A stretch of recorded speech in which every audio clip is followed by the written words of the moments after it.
kind of dark, huh? Hi guys, it's Pop Gary.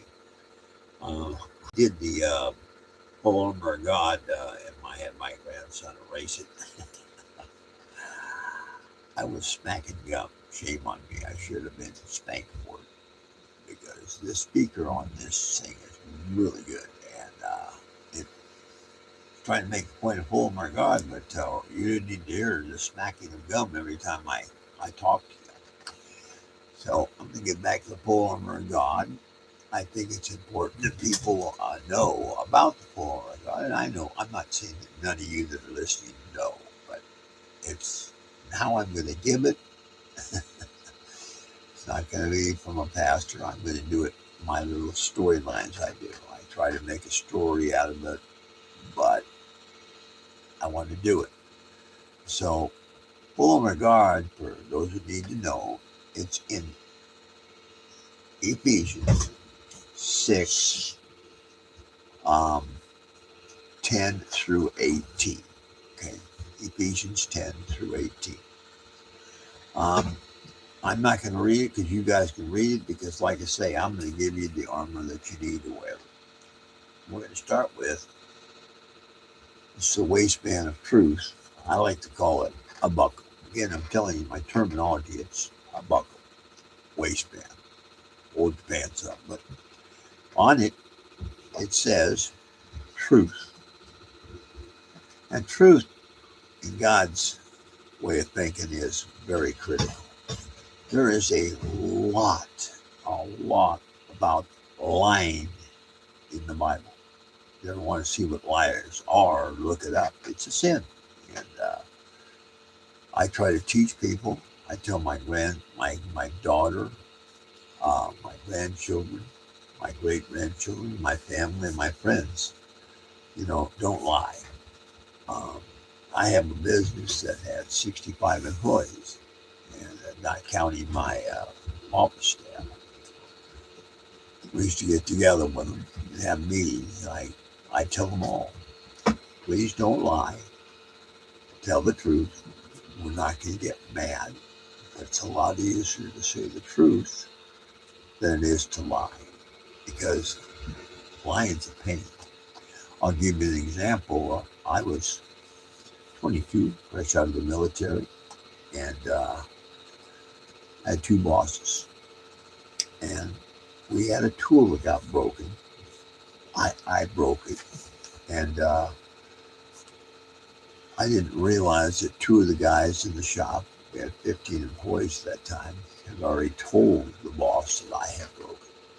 So when he asked who broke the nail set, I didn't do it, but then he had each of us come into his office one at a time and talk to us about the nail set. Well, I got into the office and he said, I'm going to ask you point blank, look me in the eyes. Did you break the nail set? And I started answering. He said, before you answer, let me tell you about a liar. And it taught me. Are you really, really smart? Do you have a really high education? Do you have a memory that's like a library? Because to be a really good liar, get away with it all your life, that's what you got to do.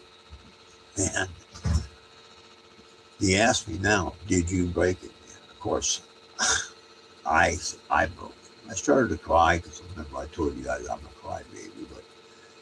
And he said, it's okay. But this man told me point blank, the first time I ever heard it, it's in the Word of God. The truth shall set you free. And he said, isn't it much easier? Because that way, every time you go to bed, you don't have to worry about what you said to anybody if you tell the truth. You get a conversation with people, you do not have to worry about it because you tell the truth. So I don't lie. Um, my daughter, we used to goof around, and my wife had taught my daughter to say, if he's messing with you, trying to pull a wool over their eye or something for fun, All you have to do is look at Dad and say, do you swear to God? And I said, thanks a lot, honey. You just set me up where I can never even tell a story. But you know what? I'm glad you did. Because when you swear to God, you better not say you didn't lie. That's the first part of armor of God. The second part is the breastplate of righteousness. The breastplate. Remember I told you have to have Jesus not just here, but more importantly, you have to have it here. You know what the breastplate covers?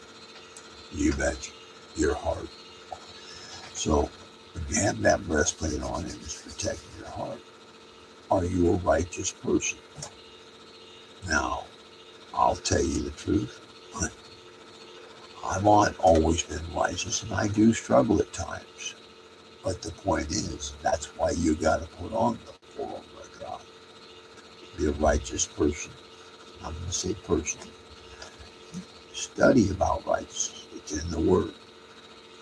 The third thing you need to do is to shod your feet with the gospel of peace. Isn't it funny? Your feet can take you to a lot of places that get you in trouble. So when you're doing stuff, you're not lying. You got your heart right with Jesus. You got to make sure your feet ain't walking to the wrong directions. So shod those feet, please. The fourth thing is the shield of faith, a really important one. The shield of faith stops the fiery darts of the devil and his evil minions. We need that shield of faith, and we got to carry that with us at all times. It helps us to not lie, to keep our righteousness, to shod our feet, to protect us from all the fiery stuff coming in from the devil. The fifth one is a good one. The helmet of salvation. The helmet of salvation. We get saved. That's salvation. When you have salvation, you believe in Jesus Christ, you tell the truth, you're righteous, you try not to run into and go into places that put you in trouble. That's a very important part of the armor. Salvation also covers that what? The brain, because the devil can get to you through this. So put on that armor, including the helmet of salvation. And the sixth and last one, and very important, the sword. And you know what the sword is? It's the Word of God, the Bible. It's how we fight the devil. We have, and his minions. We have to have that sword with us at all times. So you guys, when you put on that full armor of God, you've got your buckle of truth. When you've got your breastplate, protects the heart of righteousness. When you shod your feet, you got the shield, faith. You got your helmet of righteousness. Salvation. You got the sword of truth. Guys, you're packing the full armor of God. I, Pop Gary, will tell you there's been times when I have struggled and didn't put on the armor. And I'm telling you, when you don't put on that full armor, the devil in the last days is going to be like a roaring lion. So it's more critical today than ever, because if you don't put on the full armor of God, you're going to get beat up. What they do is when I put on the full armor, I try to do it every day. Do I do it every day? I try. I'm not going to tell you I do it every day. There's times I get up, I'm not feeling well, I'm not in a good mood. And I'll read the Bible later, I just don't feel well. I don't want to talk about salvation. It's irrelevant. Like, you see what I'm saying? I try to put on the full armor of God. Because what will happen is you'll get attacked. And remember this. If you've got your full armor on, you know what you should try to do? You try to attack your family, your friends. You can try to get to you in any way you can. That's why I feel it's so critical to talk to people about the full armor of God, about Jesus Christ. Save all the souls you can save. The day is coming. And rest assured, it is truly coming. So, try really reading Ephesians 6:10 through 18. It explains it even better than Pop Gary. I'm just doing it the simpler way for simple folks. But get into that Word of God. Get into Ephesians 6:10 through 18 and really understand what the full armor of God is. It's critical, guys, in these last days. Because like Tom from Watchman River, Watchman Den, he saves souls. Totally two different kinds of people. Basically, Watchman River, Tom keeps us informed with the East. I love that guy. And Watchman Den, he's kind of a matter of fact kind of guy. He gives you the Word of God every day, like Tom. I'm not going to say he doesn't, but the point is, he isn't talking about news. He's talking about from start to finish. He's never on more than 9 to 12 minutes as a whole.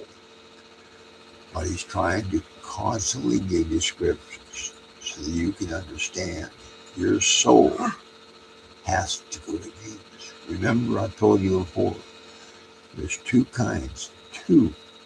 There's sheep and there's goats. Which one are you? I'm going to be a sheep. And I believe all you guys out there that I'm talking to are sheep. Sheep is critical.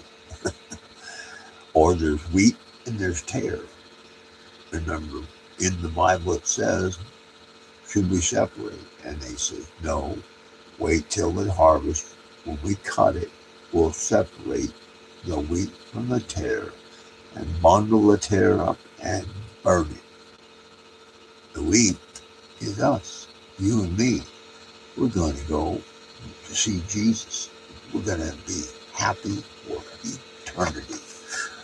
So I got on for a short video. I just said I would get on again today. The first time I got on, I think you would have been a little bit fed up because I was smacking gum. So remember something, don't chew gum when you're talking. But you guys, I love you so much. Remember this is the day that the Lord has made, and we will rejoice and be glad in Him. I love you guys. You have a great evening. See you tomorrow.